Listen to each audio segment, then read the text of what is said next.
رومان سيس الجندي المجهول، هكذا وصفته الفيفا.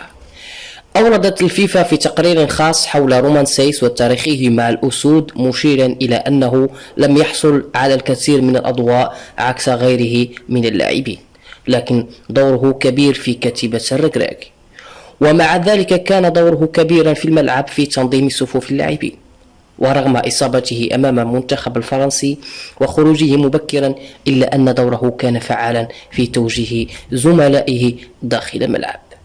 كما شمل التقرير أيضا إحصائية لسيس كونه أكثر اللاعبين إبعادا للكرة وكسب معظم الكرات الهوائية دون أخطاء. وأضاف التقرير أيضا رغم خروج المنتخب المغربي من نصف النهائي، إلا أنه كتب التاريخ وكسب احترام الجميع وشرف الكرة العربية والإفريقية.